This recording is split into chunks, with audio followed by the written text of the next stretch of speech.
Assalamualaikum warahmatullahi wabarakatuh. Bagaimana kabarnya hari ini sahabat kelas 4? Semoga kita semua dalam keadaan sehat walafiat. Hari ini kita akan belajar tentang salah satu pekerjaan yang menciptakan berbagai macam tempat ya, atau benda yang memberikan manfaat bagi manusia.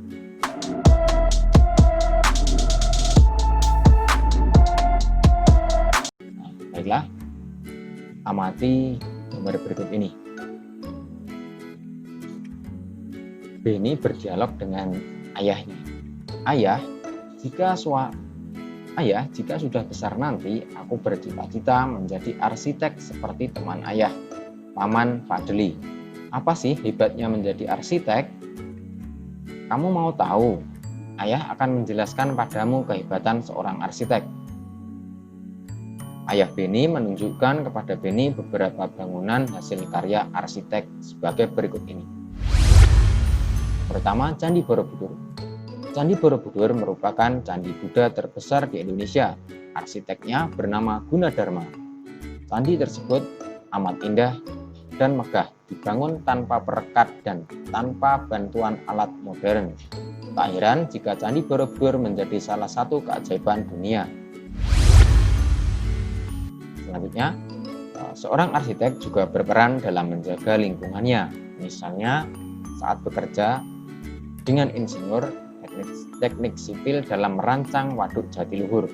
Waduk Jatiluhur adalah kolam besar tempat menyimpan air untuk berbagai kebutuhan. Hasil karya kumpulan arsitek Indonesia ini memiliki banyak kegunaan. Di antaranya menampung dan mengalirkan air ke sebuah pembangkit listrik tenaga air atau PLTA sehingga dapat menghasilkan listrik. Waduk juga bermanfaat sebagai penyedia air bersih dan irigasi yang diperlukan untuk mengairi sawah. Waduk ini juga sebagai pengendali banjir. Selanjutnya, Jembatan Suramadu adalah jembatan yang menghubungkan Pulau Jawa dan Pulau Madura. Berkat jembatan ini, masyarakat Madura dapat lebih mudah dan cepat melakukan perjalanan darat ke berbagai wilayah di Jawa Timur. Dengan panjang 5.438 meter, jembatan ini merupakan jembatan terpanjang di Indonesia saat ini. Seorang arsitek juga berperan dalam usaha mempersatukan umat beragama. Lihatlah Masjid Istiqlal Jakarta yang berdiri megah berdampingan dengan Gereja Katedral Jakarta, tempat umat Katolik beribadah. Masjid Istiqlal dibangun pada masa pemerintahan Presiden pertama Indonesia, Soekarno, pada tahun 1961. Pembangunan masjid ini memerlukan waktu 17 tahun hingga digunakan pertama kali pada tahun 1978. Perancangnya bernama Frederick Silaban. Itu tadi kehebatan tentang arsitek ya, dan karya-karyanya yang dihasilkan. Selanjutnya kita bahas pertanyaan yang ada di buku siswa. Kehebatan lain seorang arsitek ya, dapat membuat bangunan yang berguna bagi masyarakat.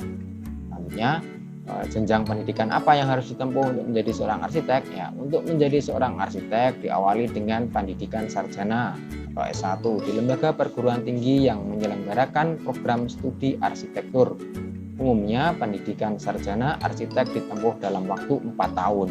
Pendidikan berpusat pada perancangan arsitektur dengan didukung pengetahuan struktur dan konstruksi, teori dan sejarah arsitektur, teknik komunikasi, perkotaan serta ilmu-ilmuan.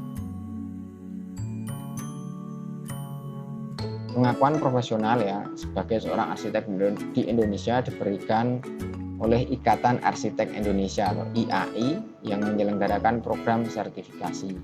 Secara umum jenjang profesi arsitek terdiri arsitek pratama, arsitek madya, dan arsitek utama. Selanjutnya yang ketiga, keterampilan apa saja yang harus dimiliki oleh seorang arsitek? Ya, seorang arsitek tentunya memiliki berbagai pengetahuan dan keterampilan yang diperlukan dari pendidikan perguruan tinggi maupun pendidikan profesi berkelanjutan. Seorang arsitek harus memiliki kemampuan matematika, IPA, dan kesenian. selanjutnya kita bahas pertanyaan selanjutnya. Nah, Indonesia sendiri memiliki banyak rumah adat, ya rumah adat yang beragam dan memiliki keindahan masing-masing. Nah, kita kerjakan dulu contoh rumah adat kita tampilkan di sini. Kira-kira apa? Ya, ini rumah adat Joglo ya. Kemudian daerah yang lain, misalnya ini rumah adat dari Nangro Aceh Darussalam ya. Kemudian untuk manfaatnya kita bahas satu persatu. Nah, manfaat rumah joglo, bagian pendapa atau pendopo adalah bagian paling depan joglo yang mempunyai ruangan luas tanpa sekat-sekat. Biasanya digunakan sebagai tempat pertemuan. Kemudian ada bagian pringgitan, adalah bagian penghubung antara pendopo dan rumah dalam. Bagian ini dengan pendopo biasanya dibatasi dengan sketsel dan dengan dalam dibatasi dengan biok. Fungsi bagian pringgitan biasanya sebagai ruang tamu. Kemudian bagian dalam adalah bagian tempat bersantai keluarga, bagian ruangan yang bersifat lebih privasi.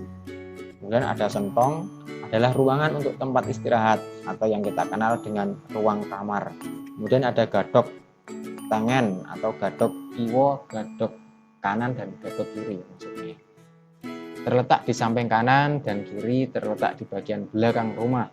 Gadok dalam tata bangunan diberi sela, tetapi jika menjadi satu dengan rumah, bagian belakang atau samping dinamakan drutup.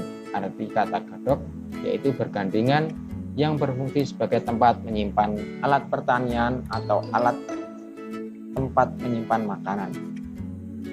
Selanjutnya, rumah yang berasal dari Nangro Aceh Darussalam, masing-masing bagian dan ruangan dari krong bade memiliki fungsi dan manfaat masing-masing. Antara lain, ruang bawah panggung dari krong bade biasanya dimanfaatkan sebagai gudang tempat penyimpanan bahan makanan dan juga sebagai tempat bagi para wanita Aceh untuk melakukan aktivitas, salah satunya menanam kain. Ruang depan disebut sebagai seuramui, berfungsi sebagai ruang bersantai dan beristirahat bagi seluruh anggota keluarga. Ruangan ini dimanfaatkan untuk menerima tamu. Kemudian ruangan tengah yang disebut sebagai seuramui teungoh merupakan ruang inti yang posisi lantainya lebih tinggi dari ruang depan.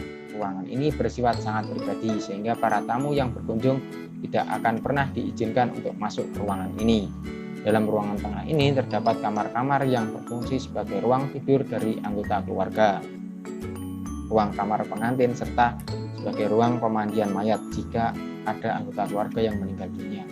Ruang belakang disebut sebagai seurameo likot, merupakan ruangan yang berfungsi sebagai tempat makan, dapur, dan tempat bersenda gurau dengan anggota keluarga lainnya.